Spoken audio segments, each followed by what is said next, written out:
Hi welcome to Shweta ತ್ರಿಲೋಕ vlogs. ಇವತ್ತು ಮಕ್ಕಳ ಓದಿನ ಬಗ್ಗೆ ಮಾತಾಡ್ತಾ ಇದ್ದೀನಿ. ಮನೆಯಲ್ಲಿ ಮಾಡಿ ಮಕ್ಕಳಿಗೆ ಟ್ಯೂಷನ್ 95 ಮೇಲೆ ನಿಮ್ಮ ಮಕ್ಕಳ ಮಾರ್ಕ್ಸ್ ಬರುತ್ತೆ. ಹೇಗೆ ಮಾಡಬೇಕು ಅಂದರೆ, ಅವರು ಸ್ಕೂಲಿಂದ ಬಂದ ತಕ್ಷಣ ಹಾಫ್ ಆನ್ ಅವರು ಆಟ ಆಡ್ಲಿಕ್ಕೆ ಕೊಡಿ, ಇನ್ನೂ ಹಾಫ್ ಆನ್ ಅವರು ಅವ್ರ ಸ್ನ್ಯಾಕ್ಸ್ ತಿನ್ಲಿಕ್ಕೆ ಕೊಡಿ. ಹಾಗೆ ಅವ್ರ ಮೈಂಡ್ ಫ್ರೆಶ್ ಆದಮೇಲೆ ಅವ್ರಿಗೆ ಓದೋಕ್ಕೆ ಕೂರಿಸಿ ಅರ್ಧ ಗಂಟೆ 1 ಗಂಟೆ ಒಳಗೆ ಹೋಮ್ವರ್ಕ್ ಮಾಡಿಸ್ಬಿಡಿ. ಒಂದು ದಿನದಲ್ಲಿ ಏನಿಲ್ಲ ಅಂದರೂ 3 ಸಬ್ಜೆಕ್ಟಿಗೆ ಹೋಮ್ವರ್ಕ್ ಕೊಡ್ತಾರಷ್ಟೇ. ಅದು ಹೋಮ್ವರ್ಕ್ ಆದ ತಕ್ಷಣವೇ ಆವತ್ತಿನ ದಿನ ಏನು ಮಾಡಿರ್ತಾರಲ್ಲ ಪಾಠ, ಅದರ ಎಲ್ಲ ಕ್ವಶನ್ ಆನ್ಸರು ಅವರಿಗೆ ತಿಳಿಸಿ ಅರ್ಥ ಮಾಡಿಸ್ಬೇಕು. ಕಾನ್ಸೆಪ್ಟ್ ಏನು ಅನ್ನೋದು ಫಸ್ಟ್ ಅವ್ರ ತಲೆಗೆ ಹೋಗಬೇಕು. ಆಮೇಲೆ ಅದನ್ನು ಬರೆದು ಪ್ರಾಕ್ಟೀಸ್ ಮಾಡೋಕ್ಕೆ ಹಚ್ಚಿರಿ 1-2 ಸಲ.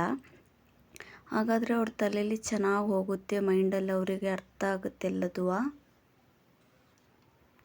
ನಾವು ದೂರ ಎಲ್ಲಾದರೂ ಕೂತ್ಕೊಂಡು ಅಲ್ಲಿಂದನೇ ಓದ್ಕೊಳ್ರಿ ಬರ್ಕೊಳ್ರಿ ಅಂದರೆ ಒಂಚೂರು ಅವ್ರಿಗೆ ಅರ್ಥ ಆಗಲ್ಲ. ಅವರು ಇರಿಟೇಟ್ ಆಗ್ತಾರೆ. ನಾವು ಇದೇನು ಟಾರ್ಚರು ಅಂತ ಅನ್ನಿಸ್ಬಿಡುತ್ತೆ ಅವರಿಗೆ. ಫಸ್ಟ್ ನಾನು ಹಾಗೆ ಮಾಡ್ತಿದ್ದೆ, ನೀವೇ ಬರ್ಕೊಳ್ರಿ ನೀವೇ ಓದ್ಕೊಳ್ರಿ ಅಂತ ದೂರದಲ್ಲೇ. ಆದರೆ ಇವಾಗ ಹಾಗಿಲ್ಲ. ನಾನು ಅವ್ರ ಪಕ್ಕನೇ ಅರ್ಧ ಗಂಟೆ ಆಗಲಿ 1 ಗಂಟೆ ಆಗಲಿ ಅವ್ರ ಪಕ್ಕನೇ ಕೂರಿಸ್ಬಿಟ್ಟು ಅವ್ರಿಗೆ ಅರ್ಥ ಮಾಡಿಸ್ತೀನಿ. ಹಾಗಾದರೆ ಮಕ್ಕಳು ಚೆನ್ನಾಗಿ ಓದ್ತಾರೆ, ಎಕ್ಸಾಮಲ್ಲಿ ಚೆನ್ನಾಗಿ ಮಾರ್ಕ್ಸ್ ಬರುತ್ತೆ. ಎಕ್ಸಾಮಲ್ಲಿ ಹೇಗೆ ಅವ್ರಿಗೆ ಪ್ರಿಪೇರ್ ಮಾಡಬೇಕು ಅಂದರೆ, ಅವರ 2 ಲೆಸನ್ ಆಗಿರುತ್ತೆ, ಇಲ್ಲಾಂದರೆ 3 ಲೆಸನ್ ಆಗಿರುತ್ತೆ. ಅದರಲ್ಲಿ ಮ್ಯಾಚ್ ದ ಫಾಲೋಯಿಂಗು, ಹಾಗೆ fill in the blanks 1-2 question answer ಕೊಡ್ತಾರೆ. ಹಾಗಾಗಿ ಅವ್ರಿಗೆ ಯಾವತ್ತು ಕ್ವಶನ್ ಬರುತ್ತೆ ಅಂತ ಅವ್ರಿಗೆ ಗೊತ್ತಾಗಲ್ಲ. ನಾವು ಕಾನ್ಸೆಪ್ಟ್ ಅರ್ಥ ಮಾಡಿಸಿ ಪ್ರಾಕ್ಟೀಸ್ ಮಾಡಿಸಿದ್ರೆ ಅವ್ರು ಯಾವ ಕ್ವಶನ್ ಆನ್ಸರಿಗೆ ಬರೆಯೋಕ್ಕೂ ಪ್ರಿಪೇರ್ ಆಗಿರ್ತಾರೆ, ರೆಡಿ ಇರ್ತಾರೆ. ಈ ಥರ ಒಂದು ಬೋರ್ಡ್ ಇದ್ದರೆ ತುಂಬ ಯೂಸ್ ಆಗುತ್ತೆ ಅನ್ಬೋದು. ಆ ಬೋರ್ಡ್ ಮೇಲೆ ಬರೆದು ಪ್ರಾಕ್ಟೀಸ್ ಮಾಡ್ತಾಳೆ ನನ್ನ ಮಗಳು. ಇಬ್ಬರು ಅಷ್ಟೇ.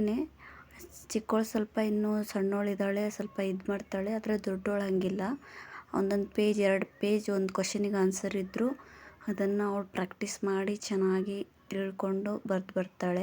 ತುಂಬ ಖುಷಿ ಆಗುತ್ತೆ ನನಗೆ ಈ ಥರ ಮಕ್ಕಳು ಓದ್ಕೊಂಡ್ರೆ. ಸಾಟರ್ಡೆ ಸಂಡೇ ನಾವು ಲಾಂಗ್ ಆನ್ಸರ್ ಇರ್ತಾರಲ್ಲ, ಕ್ವಶನ್ ಆನ್ಸರು ಅಂಥದ್ದು ಓದಿಸ್ಬೇಕು. ಆದರೆ ಅವ್ರಿಗೆ ಟೈಮ್ ಸಿಗಲ್ಲ. ಡೈಲಿ ಆದರೆ ಹೋಮ್ವರ್ಕ್ ಮುಗಿಸಿ ಸ್ವಲ್ಪ ಓದೋದ್ರಲ್ಲೇ ಟೈಮ್ ಆಗೋಗುತ್ತೆ.